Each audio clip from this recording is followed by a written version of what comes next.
Kwento tungkol sa butterfly. Minsan sa isang parang naliliwanagan ng araw, isang maselang paru-paro na nagngangalang Luna ang lumipad sa masiglang mga wildflower.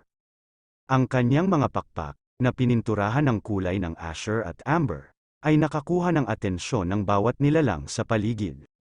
Isang araw, natuklasan ni Luna ang isang mahiwagang hardin na nakatago sa kaibuturan ng kagubatan, kung saan namumukadkad ang mga mahiwagang bulaklak sa ilalim ng pilak na liwanag ng buwan. Habang naggalugad si Luna, nakatagpo siya ng isang matalinong matandang uod na nagngangalang Eldora, na nagsalita tungkol sa isang maalamat na pamumulaklak sa gitna ng hardin. Ayon sa alamat, ang pambihirang bulaklak na ito ay may kapangyarihang magbigay ng isang kahilingan sa sinumang nilalang na dalisay ang puso. Determinado at mausisa, nagsimula si Luna sa isang paglalakbay upang mahanap ang mailap na bulaklak. Sa daan, hinarap niya ang mga hamon, mula sa mapaglarong simoy ng hangin na nagtangkang itaboy siya sa landas hanggang sa mga malikot na alitap-tap na nagdulot sa kanya ng pagkaligaw. Gayunpaman, dinala siya ng hindi natitinag na espiritu ni Luna.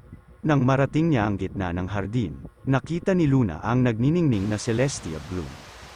Ang mga talulot nito ay kumikinang na parang stardust, at napuno ng banay at nahalimuyak ang hangin. Ipinikit ni Luna ang kanyang mga mata, ginawa ang kanyang taos-pusong kahilingan, at inilabas ito sa gabi. Sa kanyang pagtataka, hindi nagbago o nakakuha ng pambihirang kapangyarihan si Luna. Sa halip, nadama niya ang labis na pasasalamat at malalim na koneksyon sa mundo sa paligid niya. Napagtanto niya na ang tunay na mahika ay ang pagpapahalaga sa kagandahan ng bawat sandali. Pagbalik sa kanyang parang, ibinahagi ni Luna ang kanyang bagong tuklas na karunungan sa iba pang mga paru-paro, at sa lalong madaling panahon ang buong parang ay buzz sa tuwa at pasasalamat. Mula noon, naging simbolo si Luna ng transformative power of gratitude, at ang kanyang kwento ay umalingaw-ngaw sa parang, na nagbibigay inspirasyon sa mga henerasyon ng mga butterflies na darating.